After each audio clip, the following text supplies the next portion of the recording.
Nako po, Diyos ko po. Breaking na breaking news mga kababayan ko. Pasabog ni Senador Alan Cayetano. Matibag. Natibag. Nako po, talagang matinding away ito mga kababayan. Kasi nga po si Matibag tila ginigipit at gusto pong kasuhan at ipaaresto si Cayetano. Tila chinechempohan kasi nga po si Marcoleta nakulong na, naaresto na. Ngayon, ang matinik na lang na nagtatanggol ng katwiran at katotohanan ay si Cayetano. Kaya dito mga kababayan, kinutongan, kinaltukan ni Cayetano si Matibag. Panoorin po natin mga kababayan at mamaya sikat na abogado nagsalita na.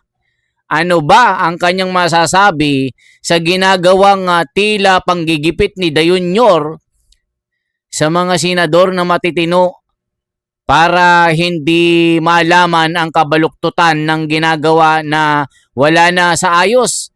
Yung pagkitil sa katwiran at katotohanan, ginagawa ni Dayunyor. Kaya yung kanyang mga aso, inuutosan niya mga kababayan para si Sara ay matuluyan at ma-impeach. So dito mga kababayan, naku po, panoorin nyo po ito.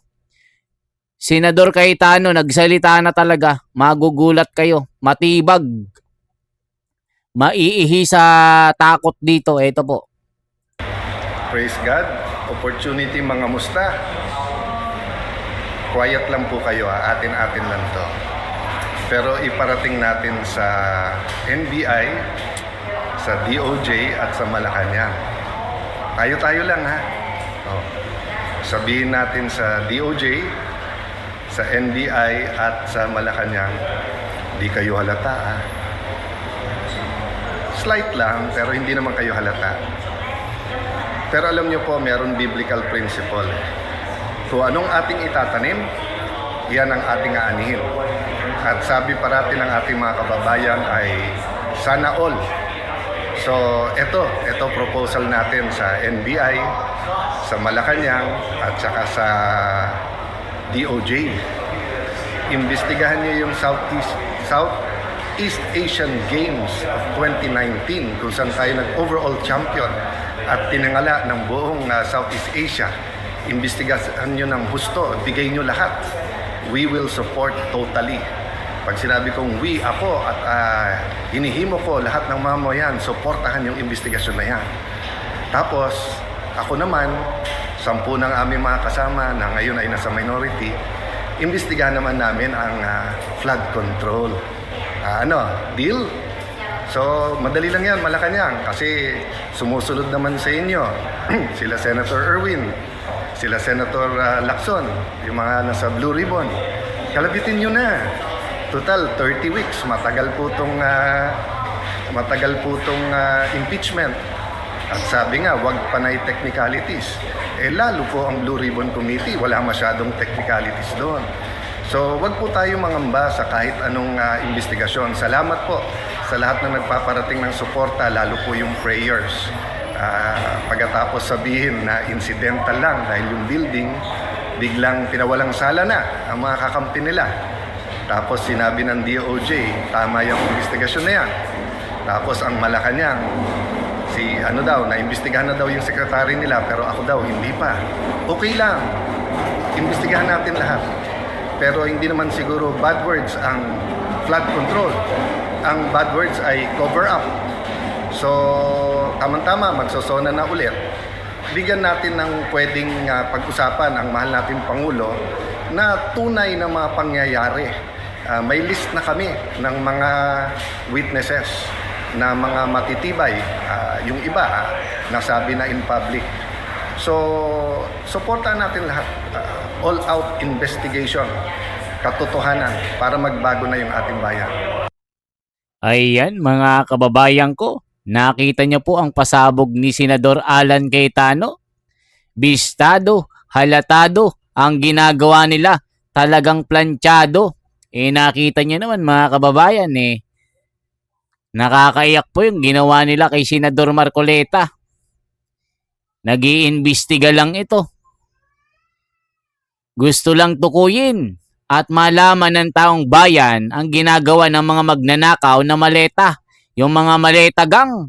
Nakita nyo naman yung kanilang pagko-cover up mula sa pagiging chairman ng Blue Ribbon Committee. Inagaw ni Tito Soto at Ping Lacson hanggang kay Bendalo, Erwin Tuplok na ayon sa mga Marines ay nasa listahan ng kanilang pangalan. Hanggang ngayon mga kababayan, talagang Bendalo ang nangyayari. Mula kay Cayetano, mga kababayan ko. Kasi natitira na lang na matibay sa minority itong si Cayetano kasi abogado ito. Magaling po. Talagang alam yung mga teknikalidad. Hindi gaya ni Lacson na bida-bida, walang utak. Sinlaki ng langgam na malnoris ang kanyang utak. Wala pang 1 gramo ang kanyang utak. Galing-galingan. Kinukutya niya po si Senador Marcoleta na paglabas daw naka-wheelchair na. Bobo. Kupal. Yan ang sinasabi ng mga tao. Balang araw, pagsisisihan mo rin ang ginawa mo kay Marcoleta. Panlalait na ginawa mo. Di ba mga kababayan, siya, nung kinasuhan, nagtago, naging wanted. Lumipad, papunta ng ibang bansa. Si Senador Marcoleta, napakatapang. Hindi nagpapatinag. Si Lacson, lalaking may period. Bading! Yan ang sabi ng mga tao. Bading na bakla. Yan ang sinasabi ng mga tao na galit kay Lacson. So ngayon mga kababayan, itong si Matibag talaga, talagang tinatakot at ginigipit niya si Cayetano. Pero sabi nga ni Cayetano, bring it on. Mag-imbestiga ka. Sumakay ka pa. Diba? Akala naman matatakot ni Matibag si Cayetano. Magaling itong si Cayetano. Na-meet ko ito nung Monday. Nung impeachment ni Sara, na interview ko po 1-on-1. Magaling talaga ito. At hindi talaga ito nababayaran at hindi gaya nila Bendalo ito. Itong si Cayetano may prinsipyo at may paninindigan. Tumitindig sa katotohanan ito. Batas lang ang kanyang sandigan gaya ni Marcoleta. Itong sila Tuplok, itong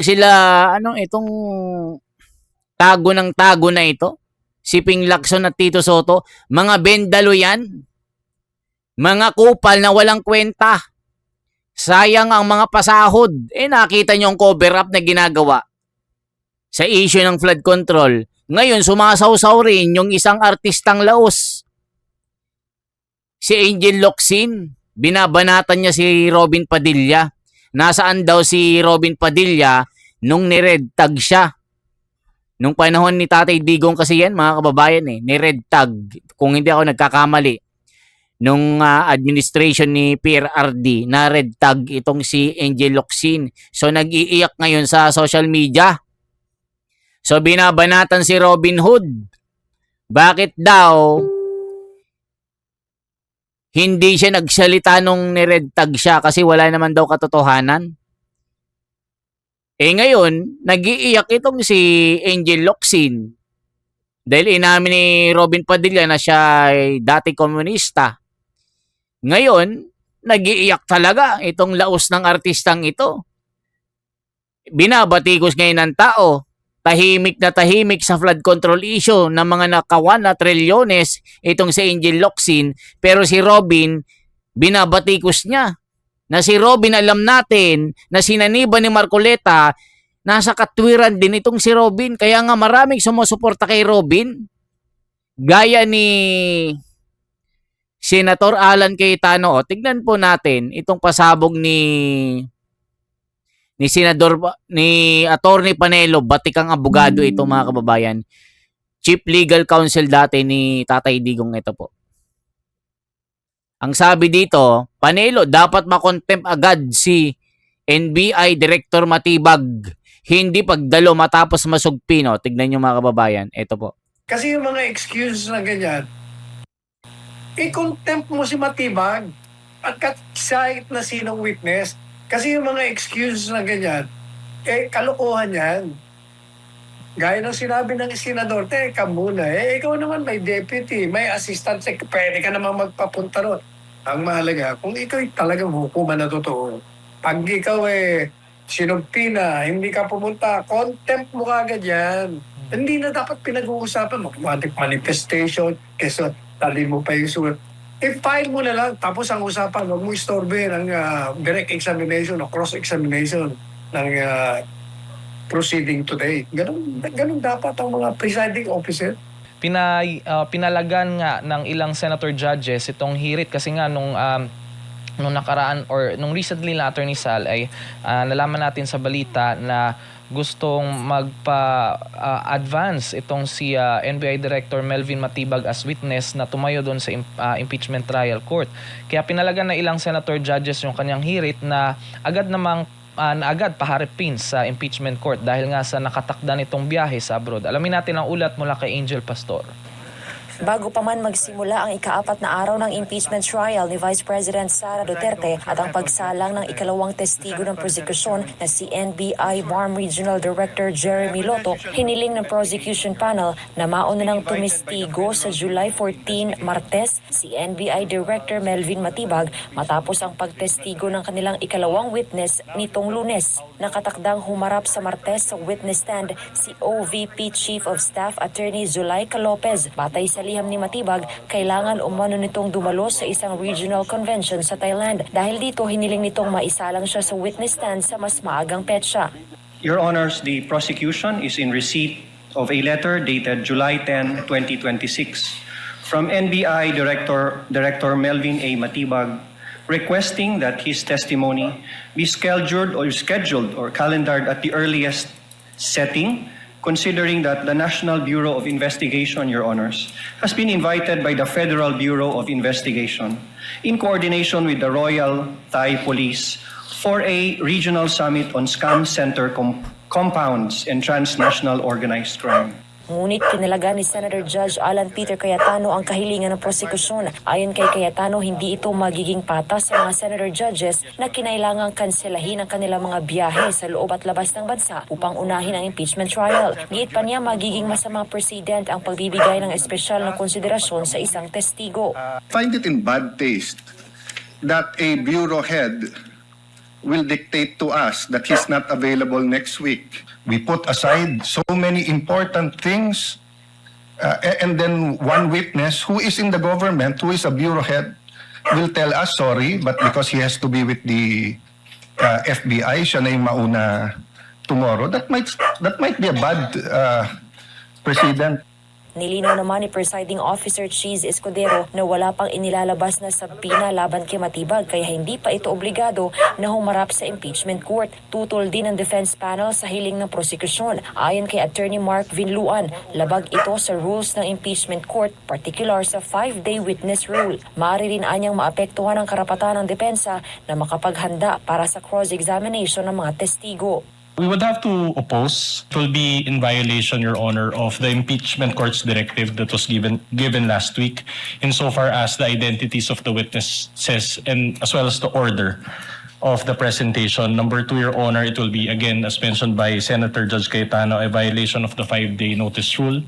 Sinang-ayunan din ni Senate President Sherwin Gatchalian na naging pahayag ni Senator Judge Cayetano. Ayon kay Gatchalian, ang biglaang pagbabago sa schedule ng mga testigo ay may epekto sa paghahanda ng bawat panig. Hindi rin anya ito makatarungan sa mga senator judges na ginugol ang kanilang weekend sa pagre-review ng mga dokumento, paghahanda para sa cross-examination at ang pag-aaral ng presentasyon ng mga testigo batay sa naunang itinakdang schedule. Sinusuportahan ko po yung statement ni Senator Judge Alan Cayetano dahil hindi lang naman po yung counsels ng prosecution at defense ang naghahanda, pati mo mga senator judges naghahanda rin. Kaya napakahirap naman po na naghahanda ho tayo pero biglang may mga ganitong suppression na hindi ho natin paghahandaan at hindi naman ho yan magiging maayos at patas para po sa ating mga senator judges. Ayan, gusto kasi ni Matibag, ibibaby siya mga kababayan. Gusto pa VIP kaya yun, nasuntok ni Alan Cayetano, hindi siya sinanto. O tignan nyo ha. Samantala, hiniling ng defense panel na mabigyan sila ng kopya ng imbitasyon ni Matibag sa nasabing forum upang mapatunayan ang dahilan ng kahilingan nito. Inatasan din ni Presiding Officer Escudero ang House Prosecution Panel na isumite sa impeachment court ang liham at iba pang kaugnay na dokumentong ipinadala ni Matibag. Pasado alas 8 ng gabi natapos ang Day 4 ng impeachment trial at bago mag-adjourn, iminungkahi ni Senate President Sherwin Gatchalian na ipatawag si NBI Director Matibag sa susunod na Lunes alas 2 ng hapon para tumestigo. At kung hindi matapos sa araw na iyon ang cross-examination, sabi ni Gatchalian, pwede naman siyang ipatawag ulit pagkatapos ng kanyang official travel sa Thailand. Para sa Diyos at Pilipinas, Kumahal Angel Pastor, SMNI News. Ayan, Attorney Sal. Ano po masasabi niyo doon sa isyong yan, Attorney Sal, na kung halimbawa ay pinayagan nga ng Senate Impeachment Court yung pagpresenta ni NBI Director Melvin Matibag na maaga siya na maging witness. Ano po ang implication nito, Attorney? O yan, tingnan mo yan. Yan ang isa pang reason kung bakit nadidelay. Kasi kung ako ang presiding officer, hindi ka makapag-manifest doon tungkol niya sa witness mo eh. Sasabihin ko sa'yo, just file your motion or whatever manifestation you want. Tuloy mo yung trial. Eh. Huwag niyo kami istorbin sa problema niyo sa pag-present ng testigo niyo. May rules tayo, sundin niyo. Ganun lang kasimple yun eh. Pag hindi siya dumating, i-contempt siya. Tapos ang usapan, wala. Ang haba ng katakot-takot ng mga discussion ng walang kasaysay. Saysay. Yan ang problema. Eh pareho hindi marunong eh. Ano mo pa, pag-aaksayan mo ng panahon yun, i-contempt mo si Matibag at kahit na sinong witness. Kasi yung mga excuses na ganyan, kalokohan yan. Gaya ng sinabi ng senador, teka muna, ikaw naman may deputy, may assistant secretary, pwede ka naman magpapunta ron. Ang mahalaga, kung ikaw talagang hukuman na totoo, pag ikaw sinumpi na, hindi ka pumunta, contempt mo kagad yan. Hindi na dapat pinag-uusapan, automatic manifestation, kesa tali mo pa yung sulat.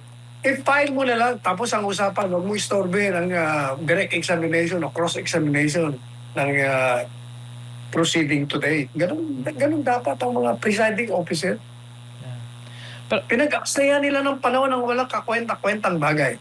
May rules na nga eh. Pero yung sa isang regular court, Attorney Sal, hindi talaga pwedeng mag-request ang isang witness na maaga siya magpresenta ng kanyang testimonya. Basta, nakalagay sa rules, kung magpipresenta ka na wala doon sa napag-usapan niyo, ay bigyan mo ng notice. Kaya, madali sabi, hindi na dapat pinag-uusapan yan. Merong pre-trial, ilagay mo doon, sino mga testigo ko. Tapos, schedule naman ng court. O, ito, ganito, ng araw, para sa inyo ito, presenta niya. Pag hindi kayo nagpresenta, wala na yan. Kalimutan niyo na. Sabi nga po ni Senador Alan Cayetano, nalungkot siya nung naaresto at nakulong si Senador Marcoleta kasi alam natin na si Senador Marcoleta talagang malaking tulong sa impeachment trial na ito kasi nga talagang matibay abogado sino ba ang mga abogado lang sa minority? 3 lang. Yung isa si Escudero nasa kabila. 'Di ba? 3, si Cayetano, 2 Cayetano, si Marcoleta, si Escudero dapat 4. Okay rin sana si Robin, kaso hindi naman abogado. 'Di ba, mga kababayan ko? Nakita nyo naman nung mga panahon ng pag-iimbestiga ng flood control. Nandyan si Senador Marcoleta. Laging ligwak itong mga bida-bida. Si Toplok, si Soto, si Ping Lacson. Pinapagulong lang ni Senador Marcoleta. Kaya malaking kawalan si Senador Marcoleta dito sa nangyayaring impeachment ngayon. Walang pang walang pang ang tawag dun sa basketball, best player. Wala po yung pinakamahusay na player ng Senado. pinilayan nila yung isang team para ma-paralyze.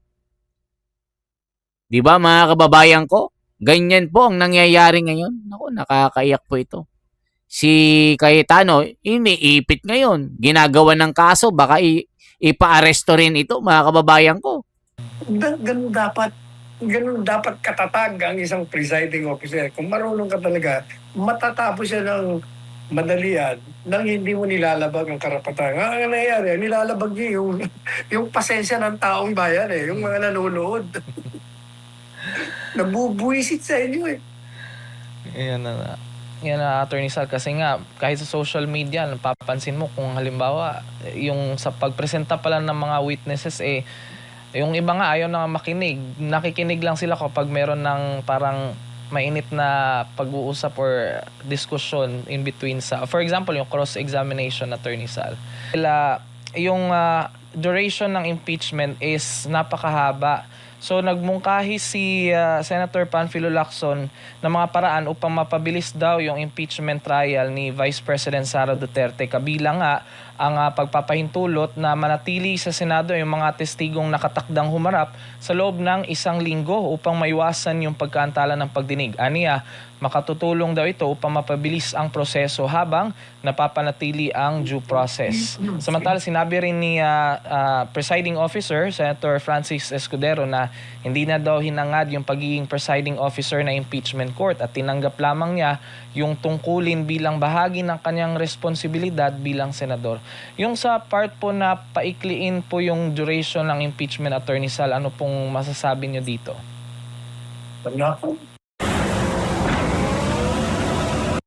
Ayan, si Ping Lacson, gusto niyang madaliin. Huwag nang daanin sa mga teknikalidad. Parang Tito Soto din na bobo. Diba? Yan ang gusto nila. Diba? Madaliin na. Wow, gusto na lang ma-impeach si Sara, no? Masyadong halata, diba mga kababayan ko? Masyadong halata ang mga Hestas Barabas. Okay. Ano namang kinalaman dyan sa mga testigong patitirahan mo dyan para mabilis? Kahit saan nakatirahan, hindi bibilis ang proceeding. Alam niyo po ba kung bakit napakabagal? Sasabihin ko sa inyo. Alam niyo kahapon, buti hindi ako sinusunod ng camera. Dahil hindi na ako nakaupo doon sa likod ng witness dahil late kami kaya doon ako sa tabi. I was falling asleep siguro 10 times over. Talagang sa tagal. Alam niyo ba kung bakit matagal? Ito. Napapansin niyo ba yung abogado ng prosecution? Palibasa kasi, this is his first time to shoot at prominence. Pagkakataon na ito. Kaya, kung titingnan niyo ang direct examination niya, yung pwede niyang gawin sa 1 oras, ginagawa niyang 3 oras. 4. Bakit kanya? Ito bibigyan kayo ng example. Kasi, pag nagtanong siya, yung abogado ng prosecution, diba, tatanungin niya. Ito, concrete example to, yung ginawa niya kahapon. Sabi niya, you mentioned, sinabi mo, na yung 4 na ahensya ng gobyerno ay nagbigay ng reaksyon sa mga ginawang pahayag ni Vice Presidente Inday Sara. Maaari bang sabihin mo sa amin kung anong mga ahensya ito? Di sinagot naman yung testigo. Yung pong Philippine National Police, PNP, yung CID. Ayan mga kababayan ko. Marami kasing pahestas barabas yung mga prosecution. Paikot-ikot na wala namang kakwenta-kwenta ang mga sinasabi. Puro pang bobola at pangloloko lang. Kaya dito nabibwisit ang taong bayan sa impeachment na ito. Mas gustong pakinggan at interesado ang bayan sa pag-iimbestiga ng flood control na pangungunahan ni Senador Marcoleta sana. Pero ngayon, sa kasamaang palad, nakakaiyak, nakakabagbag damdamin, talagang marami pong nalulungkot, ginipit, inaresto, pinakulong. Ayan mga kababayan, nasa Quezon City Jail na siya. si Senador Marcoleta. Nagpasaring nga yung Net25 baka diyan na tumambay yung taong bayan sa harapan ng Quezon City Jail para bantayin si Marcoleta. Baka magkaroon ng big one, the big one na hindi alam kung kailan. Okay po, shoutout sa mga kababayan natin na tuloy-tuloy na sumusuporta. Ma'am Mirna Aura, Look Isip, ito si Ma'am Look Isip, ito yung sumusuporta sa akin nung charity ko. So hanggang ngayon, hindi ko makalimutan po ito mga kababayan. Ma'am Mirna Aura, Gaspar Beltran, si JJ. Okay, check natin. Emil Dafacon, Good PM Brother, ayan, di ba?